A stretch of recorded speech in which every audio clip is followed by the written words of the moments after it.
Well, thank you, Coast, for having me. Thank you, Google, for having me. Thank you for coming. Lean Out, as I said, our official pub date is September 3rd.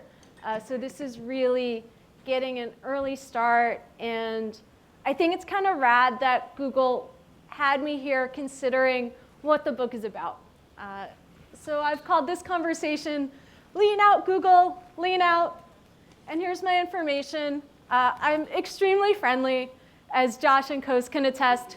They've known me since college, and now you know me. So feel free to stay in touch with me on Twitter. And this is a little about me. I'm the editor of this book, Lean Out, and I'm also organizing a security conference in New York, and I run a privacy company. If you decide you want more books, they're on Books or Amazon, or just yell at me on Twitter.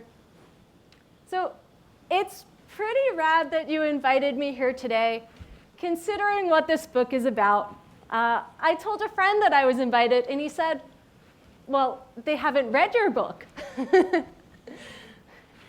Implying, of course, if you knew what I was doing, you would not have me here. But I actually think that's not true. I think it's a reflection of what Google's about, that you're welcoming me in to have this conversation. So one of the chapters in this book is Erica Joy. She published this first on Medium and agreed to let us republish it, which I was very grateful for. It's called The Other Side of Diversity, and it's about, among other things, her negative experiences as a Black woman at Google.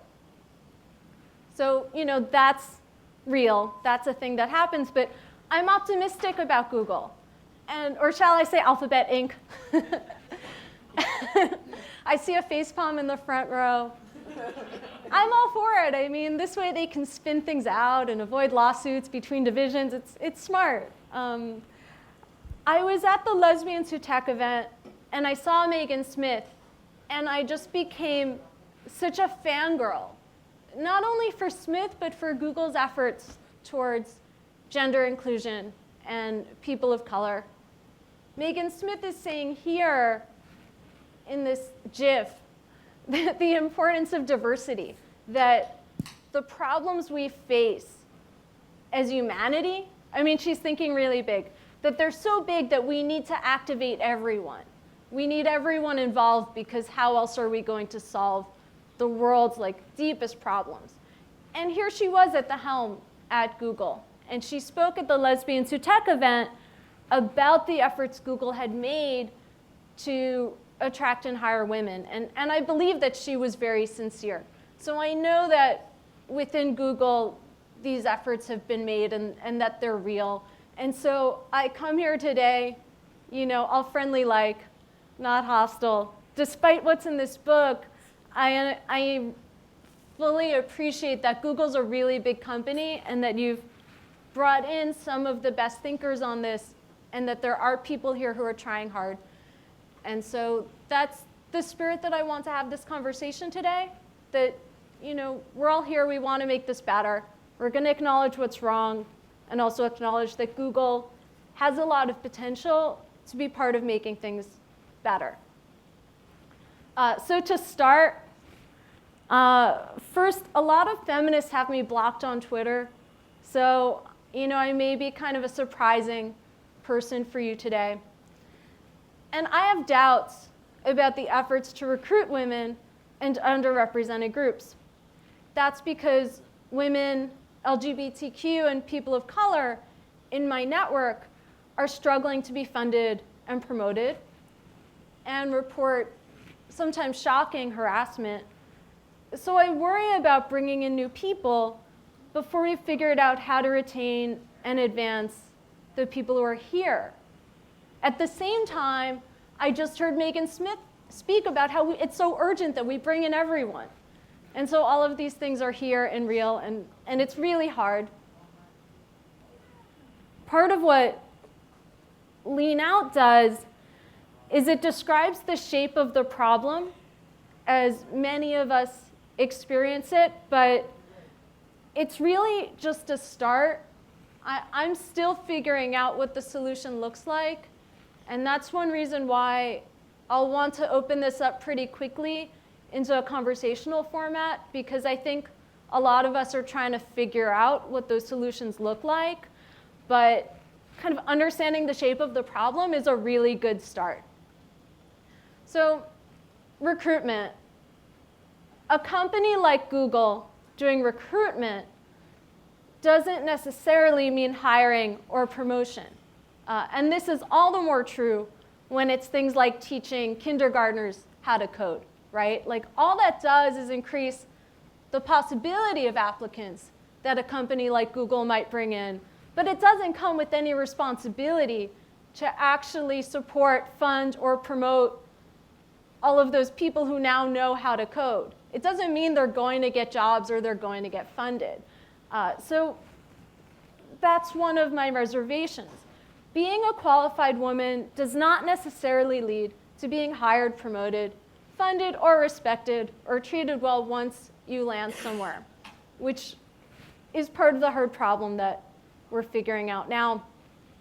Something else I'll go into, because I'd like to read a little bit from Lean Out, is that I love all the additional opportunities and resources that are coming now with recruitment efforts for women, but I just want to take a lot of care that we don't say that women need special programs. I've never felt that I needed something special to be interested in tech. And I think that's true for many women and people of color and LGBTQ. I'll focus specifically on women, but in Lean Out and in this preface now, really we're talking more broadly about all underrepresented groups. I think it's not that women need special programs, we just need, respect and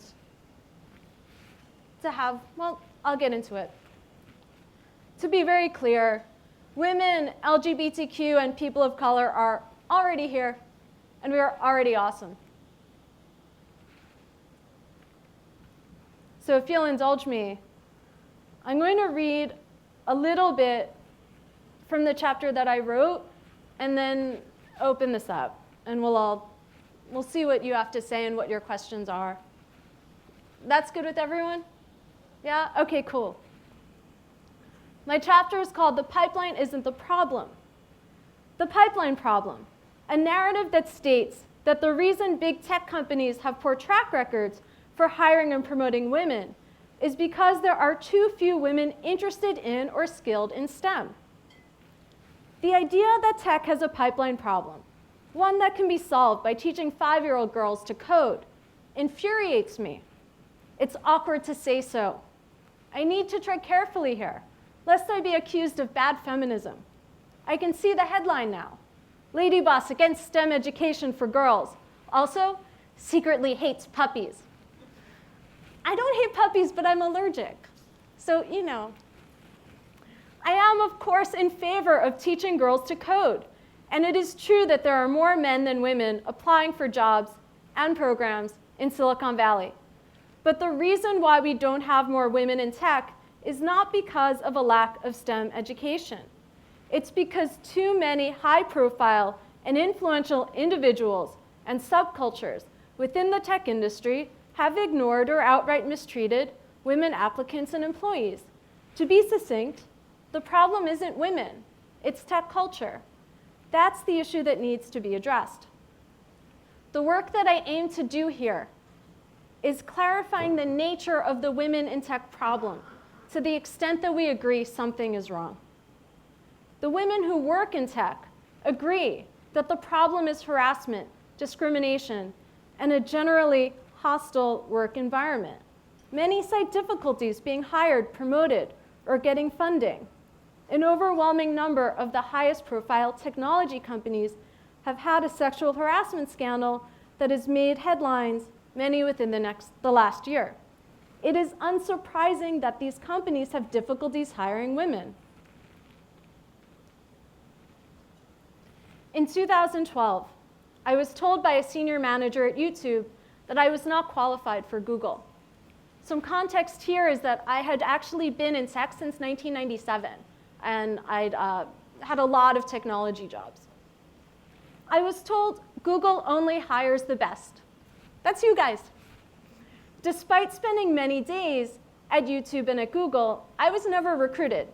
I would go there to visit my housemate, my friends, or to meet with business contacts. I'd eaten lunch at the YouTube HQ, Google Cambridge, and Google Mountain View. There was a time when I was quite the Google fangirl. I would have loved to have worked on Google+, back when that product was still promising. I am known for having a lot of self-confidence. Claire Kane Miller of the New York Times described me as having entrepreneurial brio. I do not have a confidence problem, but I definitely integrated the idea that I would not be hired at Google. In retrospect, I may have had opportunities if I had fought for them, but Google is espousing the idea that women are nowhere to be found. I was on campus frequently and would have been an easy recruit. Google and every other big tech company can't ask for much more than for potential female hires to walk right onto campus, as they did frequently in 2011 and 2012. I have brilliant female friends who have applied for roles at Google and other tech companies and have also been rejected. I am very curious to understand why. Then I go on. So let's stop saying that women aren't here or that they aren't skilled. Let's instead look at why we're not seeing, hiring, promoting, funding, respecting the women who are. As Alia Rahman tweeted at the Lesbians Who Tech conference, I believe the best way to hire women and people of color is to hire them. Sometimes I think it really is that simple. The best way to hire more women is to hire them. We are already here, and we are already awesome. Thank you. So I think that's enough to open things up. Let's take questions and take it from there. Can you hear me? I see Coast getting a mic. Hi, I just was hoping for a clarification when you said that we're already here and we're already awesome. So the criticism was that big tech companies aren't hiring. One of the criticisms was one of the big tech companies aren't hiring women applicants who are already there. Is that because there's an implicit bias? Is it because they're not sort of choosing to hire more women? So what do you think the root cause is? If there's women who are here, who are awesome, who can be hired, and tech companies are at least saying they want more women, where's the gap between the two? Like, what is the cause of that them not being hired? I think we're all trying to understand that right now, and I give Google a lot of credit. It's my belief that many of the upper management in Google are also working on this. So with that in mind, I think some of it is not seeing the potential applicants. I'll use myself as an example. I'm never recruited, ever. Maybe like once every 60 days, and I'm fairly prominent. So companies are saying they can't find women, but are they actually really looking? So I think that's the first part. Like, women are here in the ecosystem, but we're not necessarily showing up where you're hoping to find us. For example, I'm part of a female founders group. There are a ton of women there. Many of them would probably be really happy to get a job at Google. Right now, I'm pretty busy. I have this book out, I have a conference, I have a company. But 6 months ago, that was not the case, and anyone could have hired me. And I begged my friends to hire me as my startup was shutting down. And my friend hired me, and that was great. But it goes to show that we're here, and we're not necessarily being seen by the companies. I mean, one thing I'll point out is that recruiters will often ask, who do you know, right? Who can we go and talk to and recruit? And if the people that you know are very much like you, then that's going to be a problem, right? Like, there's network effects, which is one small part. That's a really important point, and that's often cited. When you have organizations that are led by white men, and many of the employees are white men, and then they're asked to go recruit their friends, they're going to go and recruit people from their network. So we have this problem of how do we get outside our network and find all these other people who are going to think differently And I think that's actually very important. I'm not a social justice warrior. That's not the place I'm coming from. I mean, I care about that a lot, but I'm worried about how we're going to solve all these problems without bringing in everyone's perspectives. So I'm in my mid-30s, and I've been in technology about as long as you have, through the back door. And I feel like I'm entering, or I read that I'm entering the big washout period for women in technology. And looking around, I actually don't see many women much older than me. And I'm curious, a few, and you guys are very gracious, thank you. But I really do wonder, like, it's not just the pipeline issue. It's not that the women are here, it's also that women are choosing to leave technology companies. And in my own experience, I think that culture actually does have a lot to do with that. The higher you get, the more the dukes come out, the more aggressive and assertive, the more you really can't cry. You know, like, what do you think about that mid-career female technology path? I think it's not only for women, but that there's this fetishization of youth. Now, I'm a Teal mentor. I am very, very excited that young people are being given the opportunities they are, that they're being taken seriously, and I love the work being done by innovative young people. But I also love the work done by older people. We do a different kind of work in general. The people involved with me and my company are all older than me. We're building an enterprise security company. We're building stuff that needs to scale, that cannot fail, that cannot have vulnerabilities, that you can't build over a hackathon weekend. And sometimes older people in our ecosystem aren't valued as much as I'd like to see them being valued. And that's true for men and women, but these issues become exacerbated for women because we're already facing so much. Yeah, just to put a stat on that, I believe I saw something about the dropout rate for women after 10 years in tech is about 50%. But agreed, since I'm in that group, it's wonderful to be, you know, there was all the sexism that one had to deal with, and now it's, oh, ageism plus sexism, awesome. I have a question about the title of your book. The title, you know, Lean Out is invoking obviously a reference to Sheryl Sandberg's book, and I was wondering how is your message directly addressing her message? Not as much as you would want. I was kind of wondering, I didn't hear as much of it here, and I was wondering, or in what you've talked about so far, and I was wondering whether there was more in the book. Well, there is actually, and it comes through when you read the book as a collection.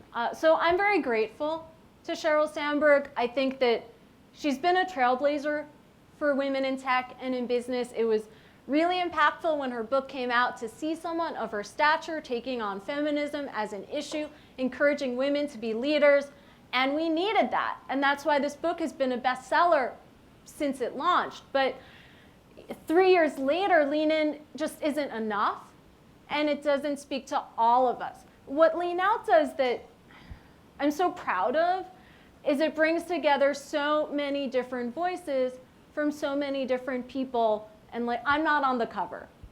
The book is about, it's an effort to encapsulate the experiences of as many people as possible in the industry and to speak to what it's like to be someone who isn't white and overeducated and reasonably pretty. And you know, I'm too close to that demographic, which is why there's so many collaborators in this text. And it speaks to, you know, being a person of color, being LGBTQ, being in gaming. And there's something really powerful about that. I think we all see that it's time not only for more voices to be heard, but for more approaches, right? Like one of the chapters in Lean Out talks about not drinking the Kool-Aid. And just one approach really doesn't fit all. I was just on Twitter and Sam Altman was giving advice, and it was like, man, like this works for the 20 people who you're mentoring right now. And just all those of us who don't who aren't fitting into that mold. Like, we need to start doing things our way. And the book hints at that and explores that in different chapters. I think one example I like to give is how it's harder for women and people of color to get really early stage funding. You know, it's always hard to get early stage funding. I have a lot of white guys coming to me and they're like, Elissa, can you help me? You know, so like the ecosystem's hard on a lot of people right now, but it's like almost impossible for women and people of color. So Melanie Moore's advice in the book, and I'm echoing that, is to build a business with customers. You know, try and like go around these obstacles. Try and find ways to, you know, if Silicon Valley isn't working for you, we need to figure out another way. Maybe it means building, you know, a lifestyle business, but maybe that shouldn't be stigmatized. You know, Silicon Valley VC firms are not giving a return back to their investors. Startups are failing. Like, the default is that VC firms and startups fail. So it's time that we stop stigmatizing these like profitable, stable lifestyle companies with people who are actually building businesses with real customers. There's a very good op-ed piece in the New York Times today about the gender gap in pay. And one of the things that it points out is that the UK now requires large companies to publish their gender gap figures. When PricewaterhouseCoopers in the UK did this, they discovered that almost the entire pay gap was due to lack of women in higher positions. And so they studied it and they found out that indeed there was a serious promotion problem, just backing up your point. I know that Google has internally studied promotions in the last few years. It's been a while since I looked at those figures. I don't remember what the conclusion was. I don't remember that there was a huge gap in promotion rates, but I may be totally misremembering. Maybe other people do. So that would be one thing if somebody would answer, but two of the really common reasons that are now cited for this problem basically put the onus on women. One is that women take more time off than men, of course, to have families and so forth, and just in general, once they have families, are not willing to work the crazy hours that men are because they want to devote more time to their families. And as a result of this, they don't get promoted. The other thing that people often say is that women are simply not aggressive enough in pursuing both promotion and higher salaries. They don't ask for them, and when they do ask, they don't ask for as much as men do. So I'd be really interested in your response to those two things, which one now sees just about everywhere cited as the two of the really main reasons. Right. So I understand how people could look at that data and say, well, it's fair. But I actually think that it's BS because you have a system that was created by men for men, and now women are coming in.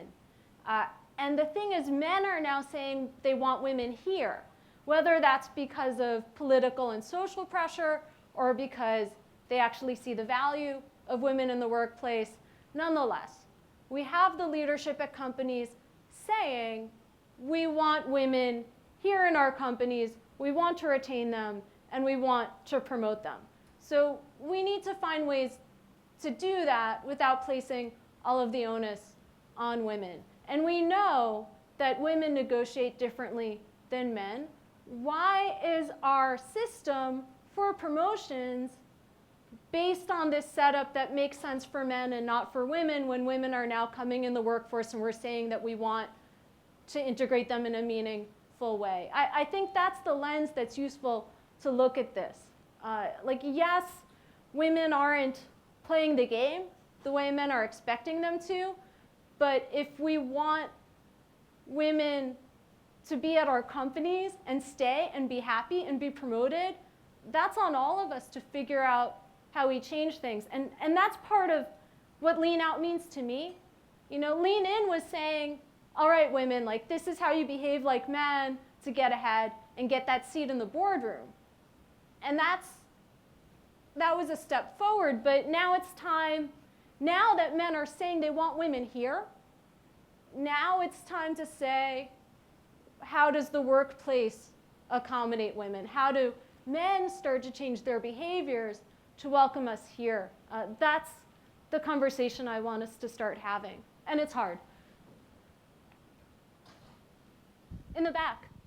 One thing that you brought up that it took me a while to internalize is when you said funding, because I have friends in academia, and so originally I thought you were talking about academic funding, but I believe you're talking about things like VC funding. Is that correct? Right.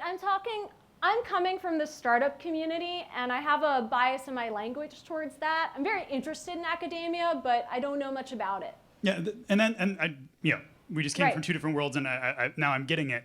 And it's interesting because I wonder to what extent that feature of the tech world right now, the fact that the kind of one of the images of the very, very successful person in our world is someone who has come up with an idea, gone in front of investors, said, here's my idea. Do you believe in my idea? Do you believe in me to execute that idea? And that's, the startup founder as, there are many other fields of business in which that is not nearly as prevalent a model.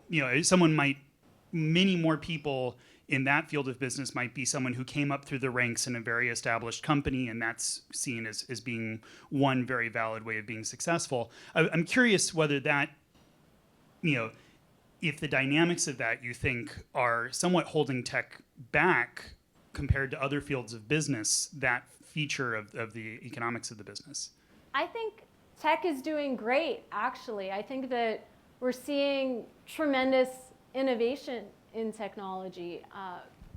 People like Vivek Wadhwa critique technology for not necessarily focusing on important enough problems, and I think there's something to be said for that. But of all the industries, you look at technology and the pace of innovation is just incredible. And I look at my own life, and the quality of my own life has improved so much due to technology just in the last few years, and much of that technology has come out of Silicon Valley. So as much as I'll stand here and criticize some aspects, I do think there's something there that's working really well. What I worry about with funding is how much of that ends up being about camaraderie or believing in someone. And I'll give an example that I may regret later, given that this is a live feed, but I think it's important. I was fundraising last year with my co-founder, Pax Dickinson, and we had between 10 and 20% week-over-week traction. With the teenage market, we were able to go into a school and get any target group off Snapchat using us instead. So we had a lot going for us. But we had problems as well, some of which are pretty well known. What's interesting is the VC response. Some of the feedback I've gotten was that Elissa is too confident. She gave too high a valuation. The other feedback is Elissa is not confident enough. So there was this kind of intense scrutiny around my confidence level. And I'm not sure if that's gendered or not. That's part of the problem we deal with. That's why it's helpful for us to have these kinds of conversations, talk on social media, discover if there's a commonality, if gender is that commonality in a lot of experiences people are having. But I suspect that my gender may have had something to do with that. Why was everyone so focused on my confidence level? We had really great traction. So I also have a question, which is one thing that I've heard a lot in the past couple of years is that part of the problem with recruiting women who are already here and able to code is that the very small number of women in the company is part of the problem. And it's also part of the problem for retention. That is, those who are already in the company are more likely to leave because of the culture in which there are very few women. So I wonder what you think about the interplay between retention and recruiting and pipeline and how maybe each one of them affects the other. That's interesting. I've been hearing a lot from women involved in diversity outreach efforts within their own companies. And it seems to be very draining for them. I don't know anything about this. I kind of became like this accidental feminist, and like here I am, and now like obviously like I'm in it. But when I started Glimpse with PAX, we just hired the people who we could. We were grateful that we could hire anyone at the time, and we hired a bunch of white boys because that's who we knew, and that's who worked for us. And we weren't thinking about it very hard. And so I actually have never been in that corporate setting where someone's asked me to take this on, but I think that companies need to be very aware that women, feminists, civil rights activists, they consider that to be unpaid emotional work and are not necessarily happy about it. I think the companies look at it as a favor, like, here we are at this big tech company and we're going to care about the thing you care about, so here, go do 20 hours worth of work. I think if the companies made it like a really important position in the company and really well paid, and I think if there was more benefit and prestige and tangible reward attached to doing that work, then that would help retain the women who are in the company and bring in new people. But we could talk about this all day. It's a really, really hard problem, and I suspect that those of you who are actually here at Google probably have more insight than I do, although I'm studying this pretty hard. In the back. So I have two questions, but I'll stick with one for now. I'm a proud Harvey Mudd alumni, and Harvey Mudd. Yes.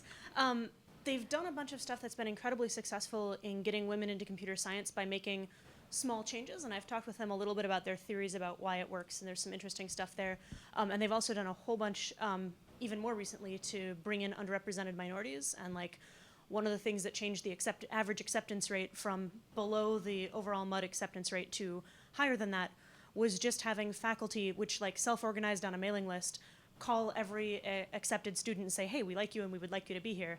And that small change made a big effect and now the new student rate is much improved, and like it makes a big difference on campus. Do you have thoughts on things that tech companies can actually do that might make similar, like, substantial changes? I think that's right. I have a friend who did work at Google, and actually, she still works at Google. She's been very successful here, and Facebook tried to steal her away. And Sheryl Sandberg herself called her on the phone and encouraged her to lean in and said, like, we want you here, I want you here. And that was very meaningful. This friend of mine ended up staying at Google, but she's also deeply wanted here, and she knows that. I think there's something really powerful about knowing that a place wants you. I recently joined the Mach 37 Cybersecurity Accelerator. I don't know how much all of you know about the InfoSec industry, but especially in DC, it's not only white and male, it's white and male and military. So it's not a place that I would have thought is naturally my place. But I knew that they really wanted me. And then when I got there, it was really nice. And we were part of the first class of women.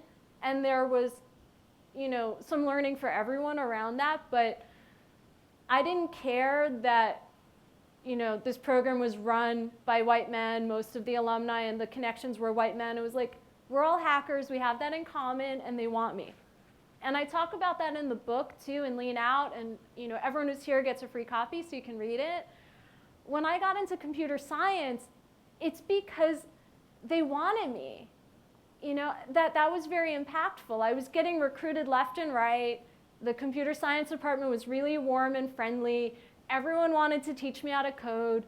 And I think that has a lot to do with where I am now in tech, where I love it.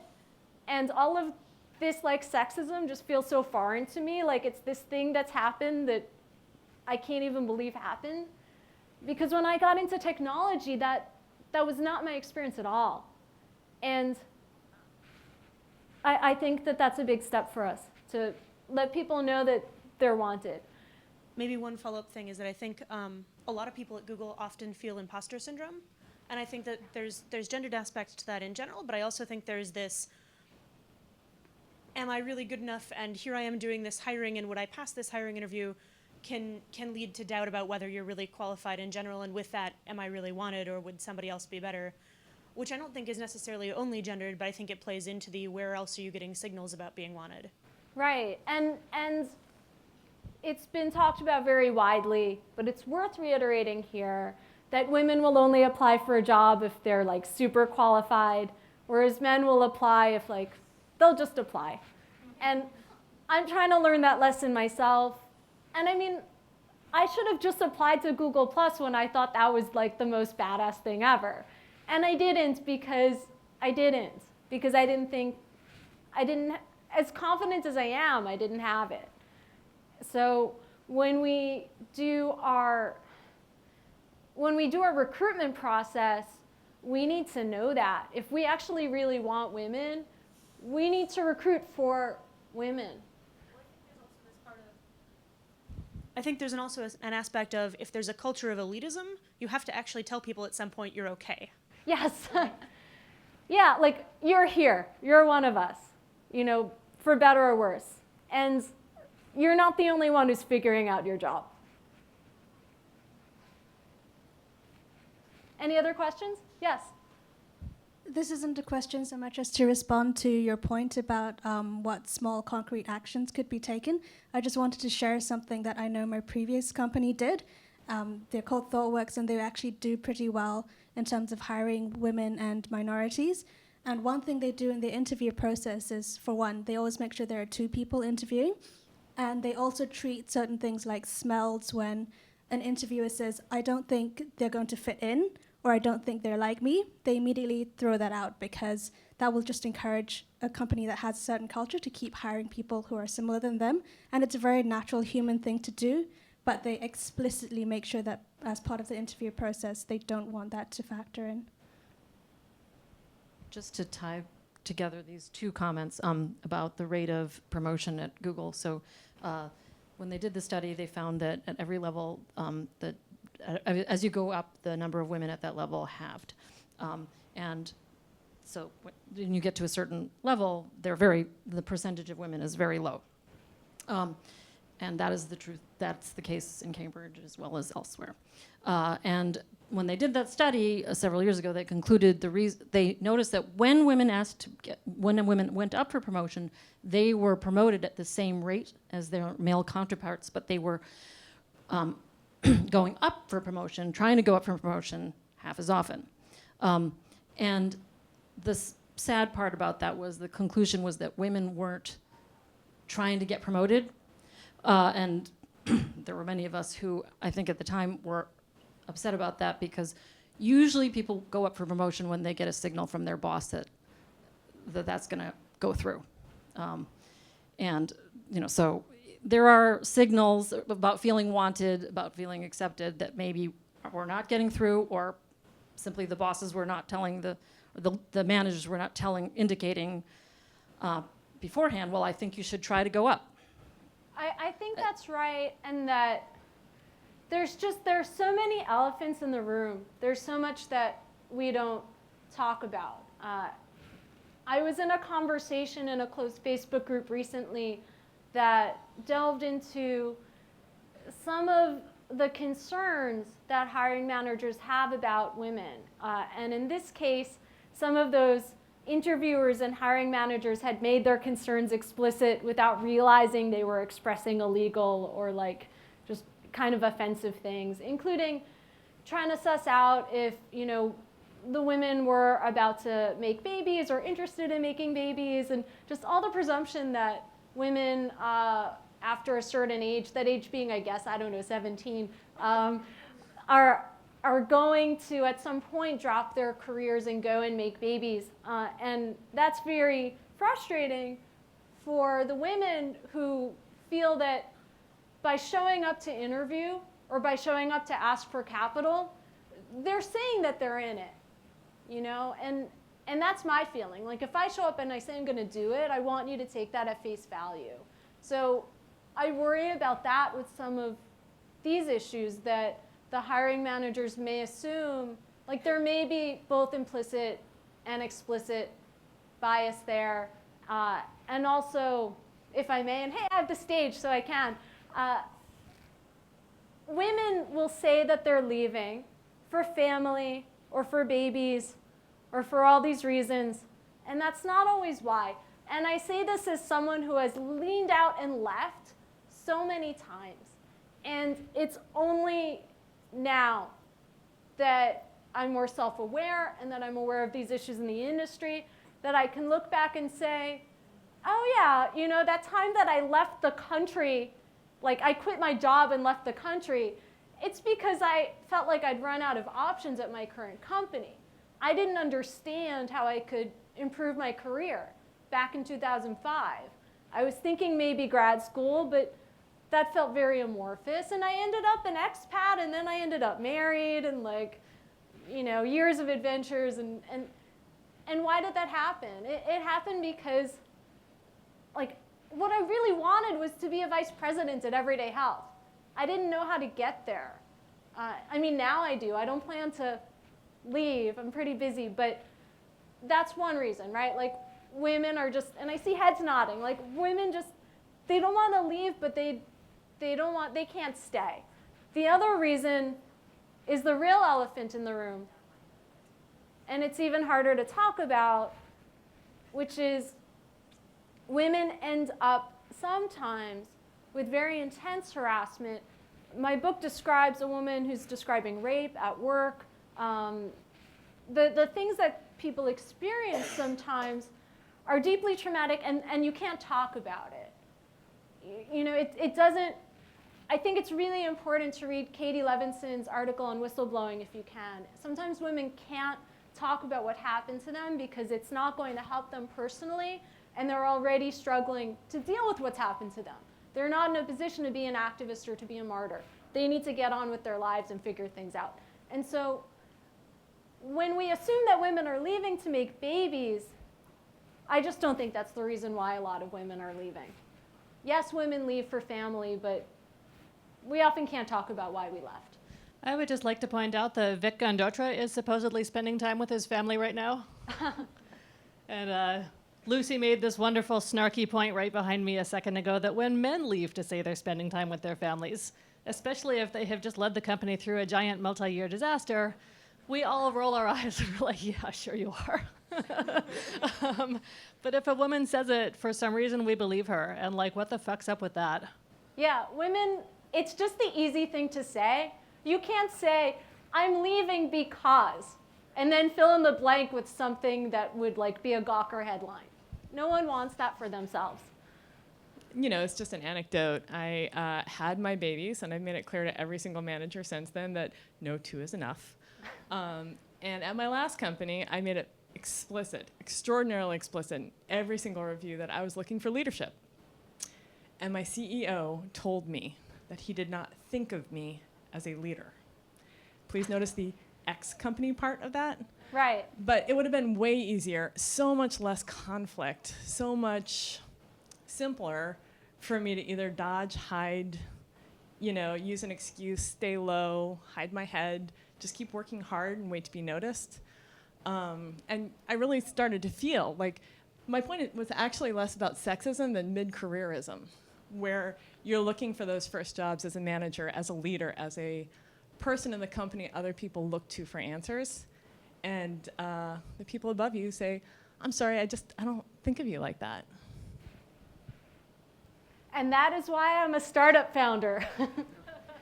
But I would be very interested in figuring out and understanding a way for people to make that happen in corporate life. And if anyone has ideas, I would love to hear them.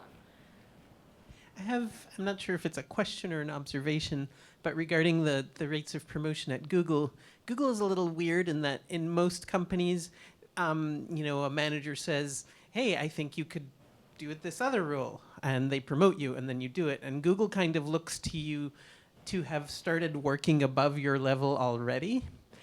And there could very well be gendered barriers to doing that, but they might be very different from the kind that block promotion at other companies. It may be, maybe it's a reluctance to work above your level when you haven't been blessed. Maybe it's resistance from other people to taking your leadership when you haven't been promoted yet. Maybe it's lack of encouragement. I don't know what it is. That is really interesting. I want to speak to that really briefly because in this one particular way, I'm a very stereotypical woman, so I can speak to the like totally girly side. I've been at Google for 8 years now, and I've been eventually through 2 promotions. And I am one of those people who won't apply for the job unless they have every single bullet point. And I also will not go for the promotion until I have every single bullet point. And for that reason, I think it's actually kind of nice that Google lets you work at that level before you take the title. Because I would not go up for the title until I had actually done those things, because I would say, I don't know if I will try those things and fail. So I actually think it's a very, I'll say, feminine style friendly way to do it that Google is doing. Well, I'm glad to hear that. And I'm really optimistic about what women are going to build. That's part of the message that I hope will come through with Lean Out, is that it's really hard relying on systems that are already made, that other people made. I think that some of the change that we're going to see in Silicon Valley is going to come from just creating our own institutions and making new ways to do things. And I think it's time for that. Yeah, well, just to expand on that, how much of the problem is just a pervasive culture that rewards individualism and aggression? For example, when people in the whole tech industry talk about the kind of person they want to hire, they often use the term rock star. I hate that term. I hate that term. I think it should be completely banished. My associations with rock stars are almost completely negative and not the kind of people that succeed or that you would want in your company. Why can't we have a system that promotes cooperation, communication? Those are the kind of things that I find most lacking among many of the males that I work with, and they're extremely important. I mean, that, companies, I think, and groups that can promote those traits actually probably are more successful than groups that don't. There's just so many aspects of this culture that every day promote the kind of individualist, aggressive traits that stereotypical males have. Let's take 3 more questions. Mm-hmm. And yes, 100%. I think that the best people on tech teams, in my experience, are the ones who are like glue, who somehow make everything go right. Like, yes, there are those engineers who are 10 times better than everyone else. I've seen that. But in a team, that's not always what it's about. And yeah, 100%. I think we need to focus on collaboration. And in my personal experience, just for me personally, the worst experiences I've had at companies have been with people whose egos were threatened and who, maybe were threatened by me or threatened by someone else in the organization. And I'm personally very interested in genuine meritocracy, which is something that I don't see a lot of. But I believe personally that if we found a way to have less egocentric, ego-threatened, incompetent people in teams, that it would be better for women, LGBTQ, people of color. I know it would be better for me when I come in somewhere as a strong woman and I'm excited and I'm ready to do my part and I'm being treated like an expert. There's that one person who's she's figured out that I don't know what I'm doing. Look, I'm not here to take you down, but they get up in my grill, and that's that lack of cooperation. I think the best people are thinking how we move the whole team ahead.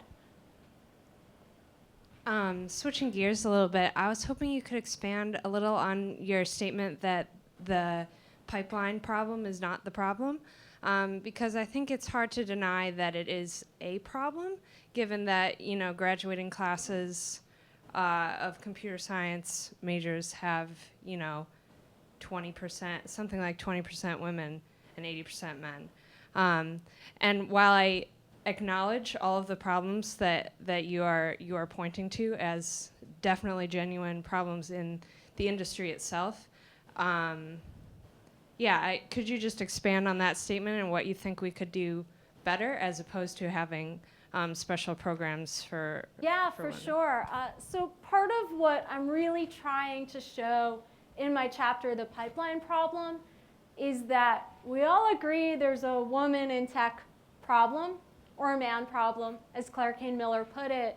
But it's a question of perspective, right?